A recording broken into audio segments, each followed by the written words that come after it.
Seja bem-vindo, seja bem-vinda a mais uma consultoria gratuita, nossa consultoria gratuita número 127, que nada mais é que uma live de perguntas e respostas que eu faço toda quarta-feira às 20 horas no meu canal no YouTube, onde eu entro ao vivo para receber as perguntas de vocês que me acompanham por aqui, que surgiram em virtude de todos os vídeos que eu publico diariamente. Você vai acompanhando, você vai aprendendo, normal que você tenha dúvidas, então a gente para uma vez por semana para responder as suas dúvidas, você elimina as suas dúvidas e parte para mais uma semana de aprendizado, certo? Você vai ficar aqui agora com a gravação da nossa última consultoria gratuita. Se você não conseguiu participar, tá tudo bem, você pode participar da próxima, sempre quarta-feira, 20 horas, no meu canal no YouTube. Vamos para a primeira pergunta de hoje. Quais os melhores setores para se investir no momento? Olha, eu não sei sobre quais setores você está falando, são setores de ações, setores de fundos imobiliários. Acredito que você esteja se referindo a setores de ações.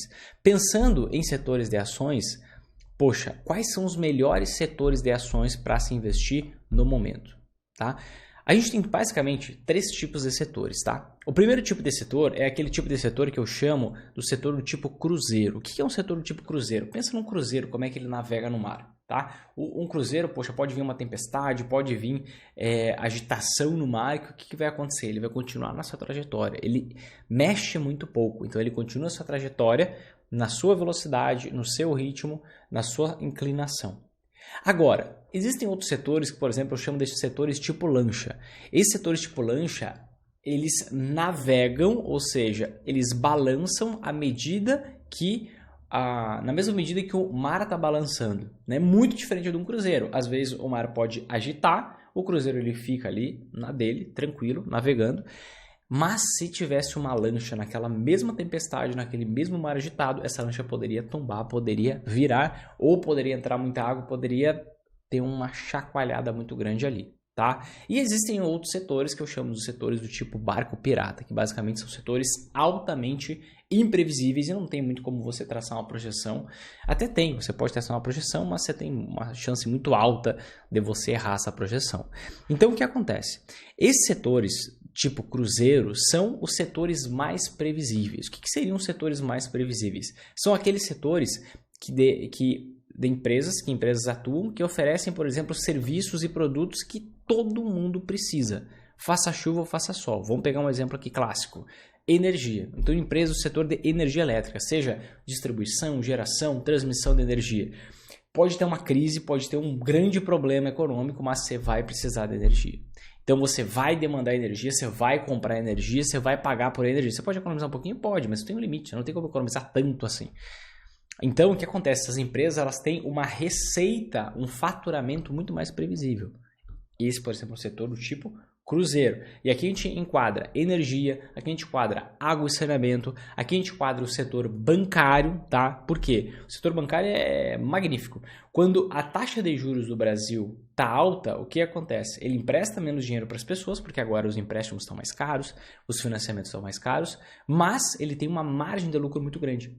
Quando a taxa de juros está muito baixa, o que acontece? Ele empresta muito dinheiro, só que com uma margem de lucro menor. De forma que ele tem um lucro, não é constante, mas ele tem um lucro extremamente previsível por conta disso. Ou ele lucra na escala, fazendo muito empréstimo, muito financiamento, ou ele lucra na margem, faz menos empréstimo, mas tem uma margem de lucro muito maior. Então a gente pode falar do setor de energia, setor de água e saneamento, setor bancário, setor de seguros, certo? O setor de seguros também não é muito afetado por conta de uma mudança, de uma crise econômica e tudo mais. A gente pode falar de um outro setor, telecomunicações, não é um setor que eu gosto muito, porque ele cresce de uma forma muito pacata, muito devagar mesmo, então é um setor que não tem minha preferência, mas você pode pegar como setor bastante previsível. Outro setor bastante previsível é o agronegócio, tá? Então o agronegócio, o que acontece? O agro, falando principalmente em plantio de grãos, o que acontece? Se o país está no momento de crescimento da economia, existe mais venda de produto alimentício. Isso é normal, certo? Então, se a gente está no momento de crescimento, existe mais venda, existe mais faturamento. Se a gente está no momento de crise, o que acontece no momento de crise aguda? A gente vê o dólar se valorizando com o passar do tempo. Um dólar mais forte, um dólar se valorizando, faz com que a margem de lucro da empresa aumente, porque ela pode até vender um pouco menos, mas agora, como os grãos são todos cotados em dólar no mercado internacional, ela vende por um preço maior. Então é uma relação tipo banco, muito similar, muito semelhante ao banco, tá? Então eu considero assim esses setores para qualquer momento, tá? setor de energia, setor de água e saneamento, setor de seguros, setor bancário, setor de telecomunicações e o agro. Esses 6 setores aqui são os clássicos, aqueles setores mais previsíveis. Você pode investir em qualquer momento, inclusive é um bom momento agora, desde que vale a pena investir nas ações das empresas, porque nem tudo é setor. Você tem que analisar o setor, poxa, faz sentido investir nesse setor? Faz, agora vamos analisar as empresas. Tem alguma empresa que presta nesse setor? Talvez tenha setor que não tenha, e aí você não vai investir, certo? Você não vai lá pegar uma empresa só porque aquele setor faz sentido. Não, as empresas podem estar todas muito caras, com uma rentabilidade muito baixa, altamente endividadas, você não vai entrar nisso. Agora, aquele setor tipo lancha, o que seria esse tipo lancha? A lancha acaba chacoalhando junto com a agitação do mar. O setor tipo lancha seria aqueles setores mais dependentes do crescimento da economia. O que isso significa? No mar, se você está com uma lancha e vem uma onda, essa lancha vai subir junto com a onda. Ao mesmo tempo que quando tem a quebra dessa onda, ou seja, quando a onda cai, não sei exatamente o termo técnico do nome da quebra da onda, é quebrar a onda, né? Quando a onda cai lá, subiu, caiu, o que acontece? Essa lancha vai para baixo também. Então são setores que dependem mais do ciclo da economia. Esses são setores que, em geral, eu não estou me expondo. Tá? Em geral, então, por exemplo, varejo. Não estou me expondo ao setor de varejo. Agora, tem um setor que ele é altamente beneficiado quando a taxa de juros cai. Esse é um bom setor na minha avaliação, eu estou investindo sim agora, tá? Que é o setor de construção civil. O setor de construção civil é muito simples de você entender. Quando a taxa de juros sobe, as ações desabam. Quando a taxa de juros cai, as ações, acontece o que com elas? Se valorizam assustadoramente. Então, é um setor tático. Existe a estratégia de investimento. Essa estratégia, você tem que ser fiel a uma estratégia, seguir uma estratégia para você ter resultado. Agora, dentro da estratégia, existem táticas. Uma tática, por exemplo, é a alocação setorial. É você investir num setor em virtude do momento econômico. E quando a gente está falando que a gente está com uma taxa de juros 7 vezes maior do que estava pouco mais de um ano atrás, e a gente está num estágio de taxa de juros muito alto, que é difícil subir mais, e mesmo que suba não vai subir tanto mais assim, eu gosto de me expor nesses setores que eu vou lucrar daqui a alguns anos. Não estou interessado em lucrar mês que vem, daqui 2 meses, 3 meses. Mas no momento do ciclo de queda da taxa de juros, essas ações disparam porque a busca pelo setor imobiliário, a busca por imóveis aumenta muito com a queda da taxa de juros. Por que isso acontece? Porque se cai a taxa de juros, se cai a taxa Selic, cai também a taxa de juros dos empréstimos e dos financiamentos imobiliários principalmente. E as pessoas que, estão há muito tempo lá segurando, eu queria comprar minha casa própria, agora eu vou conseguir comprar porque a taxa de juros caiu. E aí essas empresas vendem mais, lucram mais e as ações disparam. Então, eu estou muito mais para o lado de setores previsíveis, embora eu possa ter um pouco, como por exemplo, construção civil, que é um setor que eu gosto muito para esse momento, tá? Porque tem um alto potencial de rentabilidade. Os preços estão muito esmagados, tem empresa que nem dívida tem, então eu gosto disso. E já falei 7 setores aqui para você, viu? E os setores que eu não gosto de forma geral são os setores barco pirata, que seriam basicamente quais setores? Aqueles setores, por exemplo, ligados a commodity, aqueles petróleo, minério, não sou muito fã desses setores. Aqueles setores ligados à aviação, nunca investi numa empresa de aviação, nunca fez sentido para mim investir numa empresa de aviação. Aqueles setores onde você não tem educação, que depende muito de FIES, depende muito de medida governamental. Então, eu não gosto de investir nesses setores, por mais que o atual presidente seja, como é que eu posso dizer, tem um histórico de atenção e financiamento ligado a esse setor educacional. Eu prefiro não contar com isso, tá? Não coloco minha vida, meu patrimônio, meu futuro na mão de uma pessoa que não sou eu. Então, eu não invisto porque o fulano de tal tem a tendência de fazer tal coisa. Negativo. Na verdade, sempre que o sucesso da empresa está nas mãos de alguém que não é a própria empresa, eu procuro fugir, porque isso aí tem tudo para dar errado. Tá? Então, basicamente, o que eu te falei, 7 setores que eu gosto para esse momento, a maioria previsíveis, um setor mais focado em crescimento da economia, mas focando aqui no longo prazo, e os outros setores que eu não gosto muito são os setores do tipo barco pirata, tá bom? Próxima pergunta de hoje da Ana. Na prática, como investir meu dinheiro em dólar? Vamos lá, Ana, seguinte, como investir o seu dinheiro em dólar? Você tem várias formas de investir o seu dinheiro em dólar. Eu vou destacar as principais delas aqui para você e te digo se eu faria ou se eu não faria. Primeira coisa que a gente tem que dissociar, tá? Uma coisa é investir em dólar, outra coisa é dolarizar o seu dinheiro. São coisas completamente diferentes, tá? Tô falando de investir em dólar. Para que eu vou investir em dólar? Dólar é uma anteação, é um investimento que faz parte da Magar Brasil. A Magar Brasil é a estrutura, é a combinação de investimentos que faz qualquer pessoa conseguir lucrar nas altas e nas quedas da bolsa aqui no Brasil. Dentro da Magar Brasil tem dólar. Então não é ações americanas. Ações americanas vai ser na Magar Internacional. Depois a gente fala um pouquinho sobre ela. Então, como que eu faço para investir em dólar? Primeiro, a forma mais fácil, mas também mais complicado no sentido de você custodiar isso, que é você comprar o papel moeda. Você vai lá, compra papel moeda, tem que guardar papel moeda, não faz sentido, você corre um grande risco, né? Tem um amigo, inclusive, que colocou seus dólares no forno, acredite se quiser, e botou fogo nos seus dólares. Por quê? Esqueceu que estava lá. Outra forma que você tem é você pegar, abrir uma conta em dólar, uma conta global. Tem, por exemplo, hoje, um amigo próximo meu me perguntou, poxa, o que você acha do banco tal que oferece uma conta global? De eu investir em dólar dessa forma? Não acho bom, não considero bom, sabe por quê? Se esse banco vir a quebrar, é um banco, inclusive, que está dando prejuízo consistente nos últimos 5 anos. Mas olha só, se esse banco quebrar, o que acontece? Poxa, eles têm a FGC, o Fundo Garantidor de Crédito, que garante, ok, tem as instituições americanas. Você já sabia que o FDIC, o FGC americano, quebrou, foi à falência em 2008 nos Estados Unidos? Por quê? Porque essas instituições que dizem que garante o seu dinheiro investido, o seu patrimônio que está no banco, eles não têm todo o dinheiro que eles garantem. Eles têm 3, 4, no máximo 5% do total que eles garantem. E está previsto na lei. Se ele não tiver dinheiro disponível para pagar todas as perdas que foram ocorridas, não recebe. Ou seja, hoje no Brasil, se você pegar os relatórios do FGC, você vai ver que o FGC não tem disponibilidade nem 5% total que ele diz que garante. Se acabar esses 4 e pouco por cento, o resto ele não paga mais. E isso está previsto em lei. Então eu prefiro não contar com isso, certo? É uma facilidade, mas eu prefiro não contar com isso. Aí tem várias outras formas. Quais são as formas que eu prefiro? Existem 2 formas. Uma para você fazer pelo Brasil, outra para você fazer no exterior. Tá? E eu já vou engatar aqui com uma próxima pergunta, que é, deixa eu ver que eu vi por aqui, quais são as vantagens e desvantagens de investir em dólar via fundos cambiais, taxa zero? Primeiro, não existe fundo cambial taxa zero, até onde eu sei, talvez tenha surgido aí nos últimos tempos, eu não estou sabendo. Mas, já vou responder essa pergunta junto aqui, tá? Se você quer investir por meio do Brasil, Vinícius, eu quero investir só no Brasil ou quero investir só por meio de uma corretora, eu não gostaria de ter que abrir uma conta em uma corretora no exterior, você pode investir por meio de fundos cambiais, investimento em dólar, tá?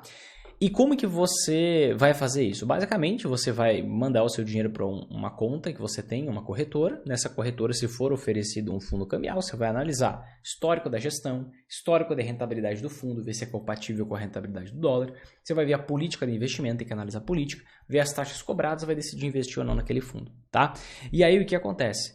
Você tem como vantagem a facilidade, porque você pode investir por meio de uma corretora só, investir somente no Brasil, não precisa investir no exterior, então você vai lembrar de uma senha só, um login só, numa corretora só. Desvantagem, você tem que pagar imposto de renda. Como assim você tem que pagar imposto de renda? Você tem que pagar imposto de renda sobre o lucro que você tiver, tá? Que esse imposto de renda é de no mínimo 15%. E, ainda por cima, você tem que pagar a cada 6 meses esse imposto de renda, certo? De forma que todo lucro que você tiver, se o lucro for aumentando, você vai pagando mais imposto de renda, até chegar nessa alíquota mínima de 15%, tá? É uma antecipação de imposto de renda que você paga a cada 6 meses. No caso, se você decidir investir diretamente no exterior, eu vou te explicar como é que você faz isso, você consegue ter isenção de imposto de renda sobre o lucro, tá? Por exemplo, se você investir num ETF de títulos públicos americanos, e tem vários que você pode investir, por meio de uma corretora no exterior, eu gosto muito da Avenue, não tenho nenhuma parceria com eles, nem com nenhuma outra instituição, sou totalmente independente, mas eu gosto e uso a Avenue. Você pode investir no ETF no exterior e você tem isenção de até R$35 mil em vendas por mês. Se você trouxer esses dólares para o Brasil, você vai ter que pagar imposto de renda normal. Agora, enquanto você tem a valorização de deixar seu dinheiro lá fora, você pode ficar investindo, reinvestindo, que não vai ser cobrado imposto de renda se você vender até R$35 mil por mês em ETF no exterior, tá? Então, você acaba tendo uma vantagem tributária. Você não precisa pagar imposto de renda, Tá? E além disso, se você pensar sob a ótica de segurança, quando você diversifica o seu dinheiro geograficamente, por mais que você não blinde totalmente seu patrimônio, você aumenta o seu nível de segurança da sua carteira. Porque agora não é só uma canetada aqui no Brasil que pode ser dada para fazer alguma coisa com o teu dinheiro, num cenário extremo, que não é nada provável. É 2 canetadas, porque você está investindo em 2 países diferentes, tá? Então, basicamente, você pode investir em dólar dessas formas e essas 2 formas são as que eu considero as melhores. Vinícius, qual particularmente você utiliza? Eu invisto hoje diretamente no exterior, em dólar, tá? Você pode escolher investir aqui no Brasil, você pode escolher investir no exterior. O importante é que você invista. Se você quer um nível de rentabilidade maior, diversificação, segurança maior, é legal você também investir no exterior. Tem um financiamento atrelado ao IPCA, a inflação. Como devo me preparar para o que está por vir? Abandono ou sigo pagando? Tarsis, eu lembro na época, quando surgiu esse financiamento atrelado à inflação, que eu alertei muito pessoal. Gente, essa estratégia de lançar um financiamento atrelado à inflação é ótimo para os bancos, porque tira a imprevisibilidade deles e joga a imprevisibilidade para você. Eu alertei muita gente, não faça financiamento atrelado à inflação, não faça. Só que na época a inflação estava baixa, então o pessoal ficou extasiado com aquilo e aí o que acontece? A inflação disparou para a normalidade do Brasil, um país altamente inflacionário. Hoje a gente tem um gasto público cada vez se elevando mais, muito alto, a gente tem uma afronta, um ataque, basicamente, aos princípios básicos da economia, o que sugere que talvez a gente tenha mais inflação mais para frente. E o próprio cenário internacional nos mostra um período de inflação mais elevada, que a gente está vivendo e deve viver nos próximos anos, talvez até o final dessa década, tá? Então, assim, poxa, você abandona ou segue pagando? Eu acho que assim, não é 880, tá? Você tem que pensar no seguinte, renegociar. Será que você não pode renegociar?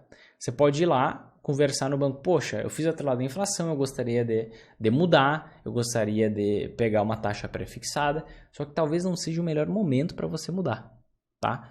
Porque se for uma taxa pré-fixada agora, a taxa vai ser bastante alta. Então, assim, e aí depois, quando reduzir a taxa de juros, você vai fazer de novo, sabe? Então, talvez é o momento de você aguardar, esperar. Quando a taxa de juros cair, você tentar mudar. Vinícius, tem como? Depende, tudo é negociável. E aí você pode fazer portabilidade desse financiamento, certo? Para outras instituições. Então, você vai ter que... O que eu faria? Eu esperaria um pouco, esperaria reduzir um pouco a taxa de juros e eu vou lá e tento negociar com o próprio banco, a instituição financeira. Não deu com eles, eu vou buscar outra instituição para eu fazer a portabilidade desse financiamento, porque você tem esse direito, tá? Agora, abandonar, eu não abandonaria. Por quê? Senão, se você abandonar um financiamento, basicamente você vai perder tudo que você pagou, certo? Tudo que você pagou. E você vai perder o imóvel também. Então, não vejo muito sentido em você abandonar esse financiamento, não, tá? Mas eu não faço financiamento. Então, assim... Pensando numa ótica maior, eu preferia nem fazer financiamento. Já que fez, eu não faria atrelado à inflação. Eu faria no pré-fixado. Mas talvez eu esperaria um pouco para negociar. Poxa, você pode pesquisar? Pode. Mas não espere boas negociações, porque a taxa de juros está num patamar bastante elevado. Próxima pergunta aqui. Patrícia. As ações units possuem maior liquidez que as ordinárias e preferenciais? Uma pergunta. Se sim, devo sempre optar pelas units nas compras? Obrigado. Vamos lá, Patrícia. O que acontece? Em geral, as units têm sim maior liquidez que as ordinárias e preferenciais. Vamos primeiro alinhar conhecimento. O que é uma ação ordinária, uma ação preferencial? O que é uma unit? Ação ordinária. Geralmente aquela ação que o ticker, o código da ação, termina com o número 3. Então, vou pegar um exemplo aqui. A gente está falando, por exemplo, de Lojas Renner, então a gente está falando de Petrobras, eu estou falando de PETR3. Esse é o código, esse é o ticker. É o código PETR3, eu vou lá e consigo investir nessa ação, tá? Quando eu tenho ações ordinárias, eu tenho direito a voto, certo? Eu não tenho preferência na distribuição de dividendos, mas eu tenho preferência a voto. Então, se eu quero, olha só, se eu quero, por exemplo, influenciar nas decisões no rumo da empresa, o que acontece? Eu compro ações ordinárias. Se eu quero influenciar no rumo das decisões da empresa. Não, Vinícius, não quero. Então, eu acho melhor comprar preferenciais. Por quê? porque eu tenho preferência na distribuição de dividendos e no caso de falência da empresa, eu tenho preferência no recebimento de parte ali do que restou das ruínas da empresa, depois que ela foi à falência. Então, eu posso ir para as ações preferenciais. Essas ações preferenciais, geralmente, o código delas termina com o número 4, certo? Mas também tem algumas ações que terminam com o número 5, raras, e outras que terminam com o número 6. Inclusive 5, acho que tem uma ação ainda. E as units são aquelas ações que terminam com o número 11, que basicamente são cestas de ações ordinárias e preferenciais. Então, por exemplo, vamos pegar um caso aqui da Sanepar. A Sanepar é uma empresa que tem a ação ordinária, ação preferencial e a unit, certo? Então, a ação ordinária tem SAPR3, ação preferencial SAPR4, a unit SAPR11. Em geral, só é lançado uma unit quando isso é vantajoso. E quando é vantajoso, o que acontece? O mercado vai em direção das units e acaba negociando mais as units. Então a gente vai ver SAPR11, SAMB11, que é o Santander, várias outras empresas que terminam com o ticker com o 11, com o número 11, tá? E aí geralmente elas têm mais liquidez, tá? Nesse caso, eu devo focar nessas ações? Depende do método que você usa, depende da forma como você investe. No nosso caso, para o caso dos investidores sempre em alta, o seu objetivo não é casar com uma ação, não é comprar uma ação e ficar o resto da vida com ela. Quem faz o buy and hold faz isso. Compra uma ação, fica o resto da vida com a ação, não quer vender a ação. Aqui a gente tem compromisso o quê? Com o nosso cônjuge. Então eu tenho um compromisso eterno até o dia da minha morte com a minha esposa. Eu não tenho com as minhas ações.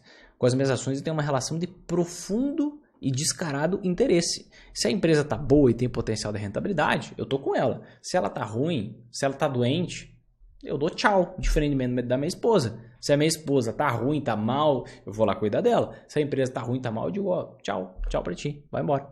Mesmo se, poxa, já lucrei com ela, agora a empresa está ruim, tchau. Não lucrei com ela, a empresa está ruim, tchau. Simplesmente assim, eu estou focado no que tem potencial de rentabilidade daqui para frente, ponto final. Então, eu não quero casar com aquela ação, diferentemente de outra estratégia de investimento. Eu vou comprar quando vale a pena e vou vender quando não vale mais a pena, tá investindo. Nesse caso, o que acontece? Eu opto por aquela ação com mais liquidez. Vai ser sempre a unit? Não necessariamente. Não necessariamente. Em geral vai ser, mas pode ter uma exceção ou outra. Então não fica preso com essa regra da unit. A regra é, pra gente, para os investidores sempre em alta, foque em investir naquela ação que tem maior liquidez, maior volume de negociação entre os três tipos: ordinárias, preferenciais e units. Tá? Geralmente vai ser unit, mas não se prenda nesse ponto de, poxa, quando tiver a unit, tem que ser a unit. Não, depende, naquela que tem mais liquidez, tá bom? Quais tipos de investimentos posso fazer aporte mensal? Porque os CDBs vão criando vários com datas diferentes. Bom, em primeiro lugar, eu não coloco um centavo do meu dinheiro em CDB, tá? Por que eu não coloco um centavo do meu dinheiro em CDB? Já vou explicar para você, e caso você tenha dinheiro em CDB, poxa, presta atenção, alerta, toma cuidado com isso. Tradicionalmente, os investimentos mais oferecidos para os clientes de banco são CDB, LCI, LCA e, poxa, às vezes você se sente até feliz, né? Pô, eu estou saindo da poupança, estou indo para o CDB, LCI, LCA, está rendendo um pouco mais? Tá, mas o seu nível de risco, ele é bastante elevado. Qual o tipo de risco, Vinícius? O risco de crédito. Existem vários tipos de risco quando você investe seu dinheiro. Tem risco de mercado, que é o risco da oscilação dos investimentos. Esse risco é maior, mais evidente na bolsa de valores, nas ações. E existem vários tipos de risco. O risco de mercado é mais famoso, mas eu estou falando sobre o risco de crédito. O que é o risco de crédito? O risco de crédito é o risco de falência. Ou seja, o risco de calote, melhor dizendo, não de falência. Mas é você não ser pago num caso de falência. Ou seja, um risco de calote.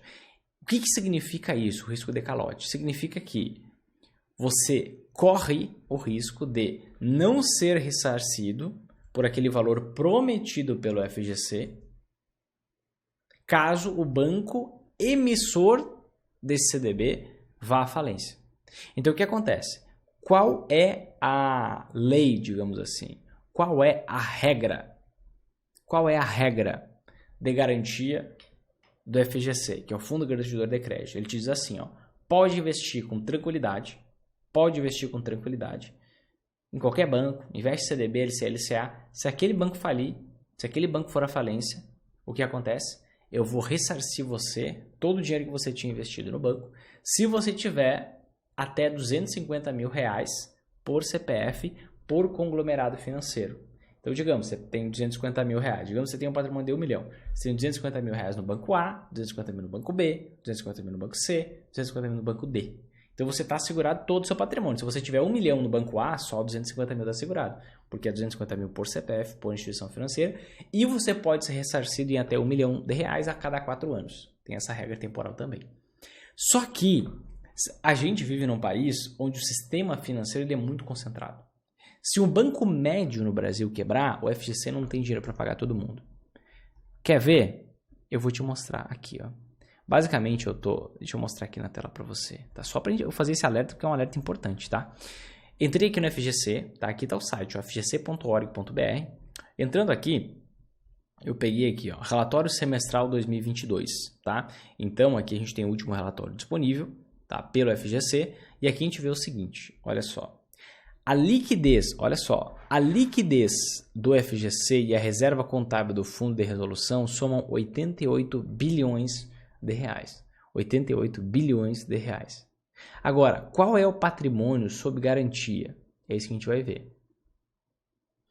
Ó, ao final de junho de 2022, a liquidez era de 78 bilhões, agora aumentou para 88 bilhões. Então, o que é essa liquidez? Esses 88 bilhões é a quantidade de dinheiro que o FGC tem disponível para ir lá e pagar os investidores, certo? No limite de até 250 mil reais por CPF, para cada instituição associada ao conglomerado financeiro, a regra de 1 milhão a cada 4 anos, tá? A contado recebendo a primeira garantia. Então, é o valor que ele tem disponível para pagar os investidores que estão investindo em algum banco, esse banco foi à falência, tá? E aí, o que acontece? Olha só. Segundo o censo, olha que doido. Olha aqui, deixa eu dar um zoom nisso aqui. Segundo o censo mensal, os depósitos elegíveis à garantia totalizavam 3,5 trilhões de reais. Considerando o limite, considerando o limite de 250 mil reais, a cobertura da FGC alcançava, na mesma data, 1,9 trilhão. Ou seja, tinha 3,5 trilhões de reais, presta bem atenção nisso, 3,5 trilhões de reais investidos em CDB, LCI, LCA, poupança, produtos bancários de forma geral, parado em conta corrente. Só que considerando o limite de 250 mil reais por CPF, por conglomerado financeiro, a cobertura do FGC alcançava 1,9 trilhão. 1,9 trilhão. Só que, entretanto, contudo, todavia, você viu que a disponibilidade é de 88 bilhões. Isso é o que ele tem na mão. Então, vamos fazer uma conta rápida? Vamos pegar aqui, ó, calculadora. Ó, vamos fazer uma conta rápida. 88 dividido por 1.900, que é 88 bilhões dividido por 1,9 trilhão. Aqui, ó, 4,63. Se eu multiplicar por 100, tá, eu vou chegar ao percentual. Então, o FGC tem 4,63% do total que ele garante. Lá dentro, nas entrelinhas, está escrito: se ele não tiver a quantidade de dinheiro necessária, ou melhor, se ele não tiver a quantidade de dinheiro necessária para pagar todos os investidores em virtude da quebra do banco, ele não paga. E está tudo bem, ele vai à falência, ele quebra. O FGC é uma instituição privada, não é uma instituição pública. Nos Estados Unidos, o FDIC era uma instituição pública. Ele foi à falência em 2008 por conta da quebradeira dos bancos. Como é instituição pública, o Estado foi lá e bancou a conta, pagou todos os investidores. Aqui no Brasil, é uma instituição privada formada pelos bancos com autorização do governo simplesmente para funcionar. Você acha que o governo, para e pensa, você acha que o governo vai pegar dinheiro para pagar investidores, no caso da quebra de um banco? Eu não quero estar com um investimento que conte com esse nível de garantia muito duvidosa. Então, eu não invisto em CDB, LCA, LCA e nenhum produto bancário. Se eu estivesse no seu lugar, eu também não investiria. Então, a sua pergunta foi originada em virtude disso, CDB, certo? Poxa, esse CDB vai criando várias datas diferentes, quero investir em outra coisa que eu posso fazer aporte mensal. Então, quis te dar esse alerta. Agora, respondendo a sua pergunta, no que eu posso fazer aporte mensal? Em qualquer coisa. Você vai investir em CDB só porque é fácil? você tem um grande risco que você corre e você não vê. Poxa, Vinícius, me fala quantos bancos do Brasil já quebraram e o FGC não conseguiu pagar. Você parece aquelas crianças birrentas, né, que faz a pergunta. Mas pode ter gente que está com isso na cabeça. Olha, isso nunca aconteceu. Mas também nunca tinha acontecido antes de 2008 nos Estados Unidos. E eu aposto que você não ia querer estar na pele dos investidores em 2008. Com a dúvida se você ia ter o seu dinheiro de volta, que talvez é tudo que você acumulou na sua vida, ou não. E lá era estatal, aqui é uma instituição privada. Então, eu prefiro não estar exposto a esse risco, tá? Então, eu não investiria em CDB, LCA, LCA, nada disso. Fez sentido isso para você? Agora te dizendo abertamente, qual investimento você pode fazer a aporte mensal? Qualquer um. Você tem que ver um investimento que faz sentido, tenha lógica, você tem um método e vai implementar. Se você for investidor sempre alto, você vai investir na Magara Brasil, lucrar nas altas nas quedas da Bolsa no Brasil. Você vai investir na Magara Internacional, lucrar nas altas nas quedas da Bolsa no exterior também. E aí você vai aportar nesses ativos mensalmente, tá? Agora, não tem assim, esse investimento aceita aporte mensal, esse não aceita. Não, você vai investir no que fizer sentido para você, tá? Só toma cuidado com os seus investimentos atuais. O que é a Magara Internacional? Uma corretora fora do país? Vamos lá. Quando você implementa o método investidor sempre em alta, o que você está buscando? Lucrar nas altas e nas quedas da bolsa, certo? Assim você consegue ter mais previsibilidade, mais consistência de resultado e, naturalmente, com o passar do tempo, você consegue ter uma rentabilidade maior investindo na bolsa. Muito maior, comprovadamente, em todos os períodos da história, do que investindo somente em ações, tá?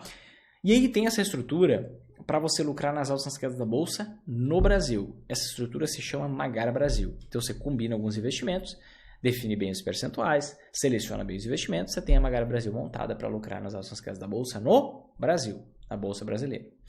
Mas também eu considero importante todo mundo ter uma parte do seu dinheiro investido no exterior. Para quê? Diluição de risco. O principal fator é esse. Né? Poxa, Vinícius, tenho medo da economia do país. Ok, então por que você não investe também em outro país? Você tem como lucrar nas altas nas quedas da bolsa lá fora.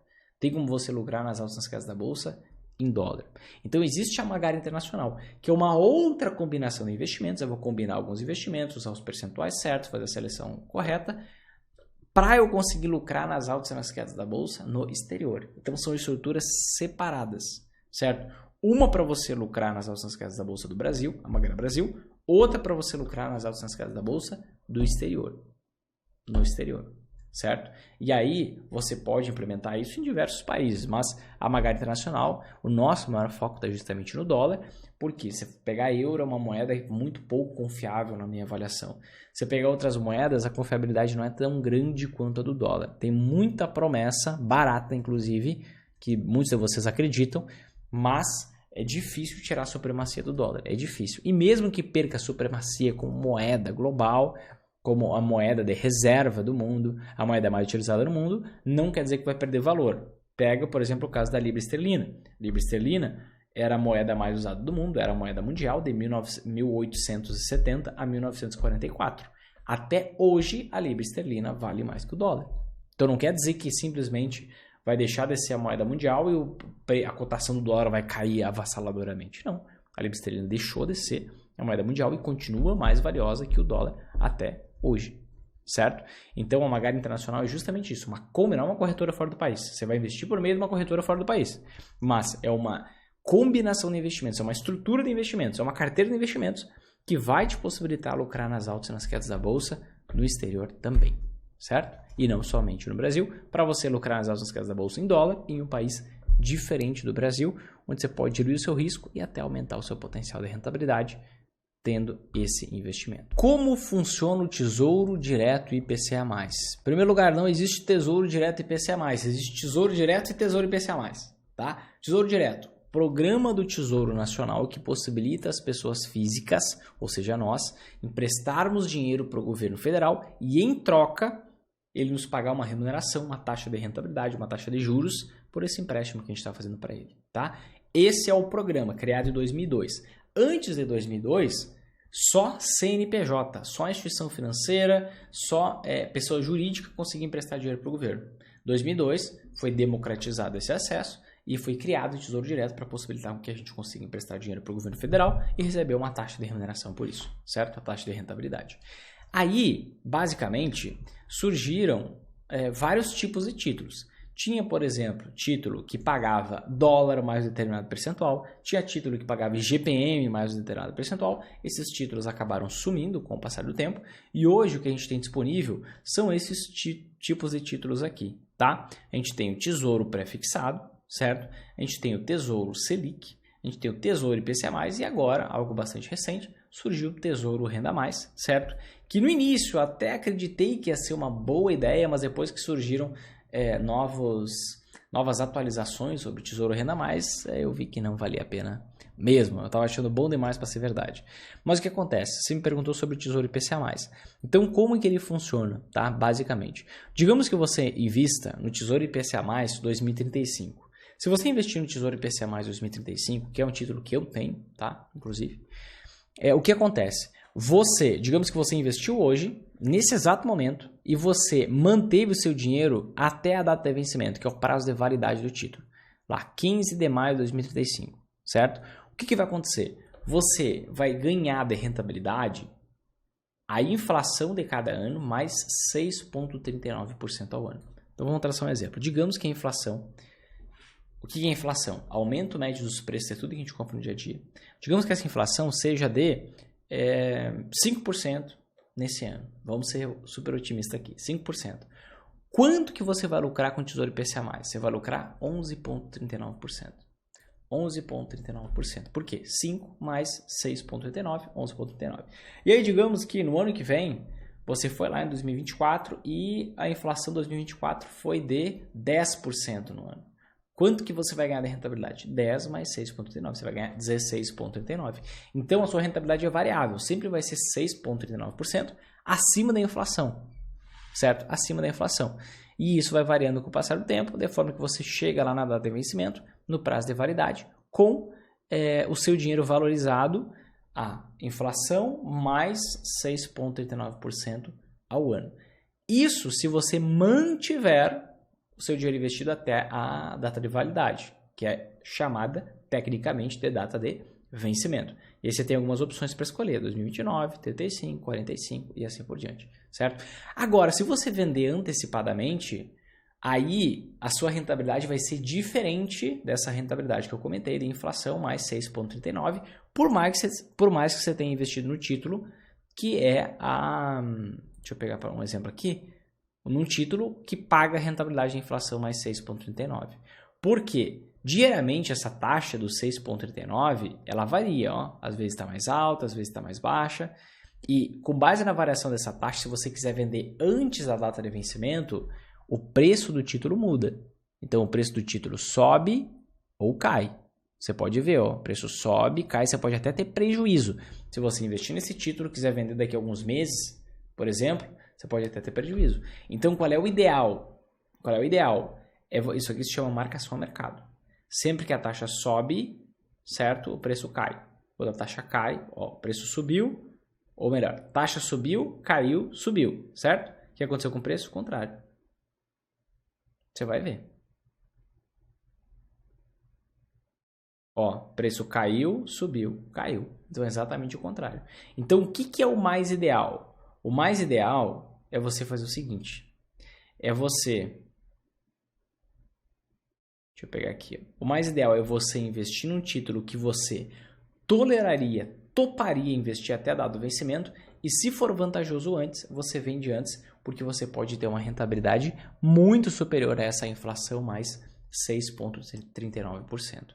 Um tempo atrás agora, eu gravei um vídeo onde eu mostrei que eu tive uma rentabilidade de quase 60%. 60% em 1 ano e 3 meses com esse título aqui. 1 ano e 3 meses, quase 60% de lucro. Tenho alunos que em 5, 6, 7 meses tiveram 15%, 18% de rentabilidade com esse título aqui, por causa desses ganhos da marcação a mercado. Mas é assim que ele funciona, tá? Você investe, no meio do caminho tem essa oscilação, você pode vender se for vantajoso antes, mas você não pode ter o dever de vender.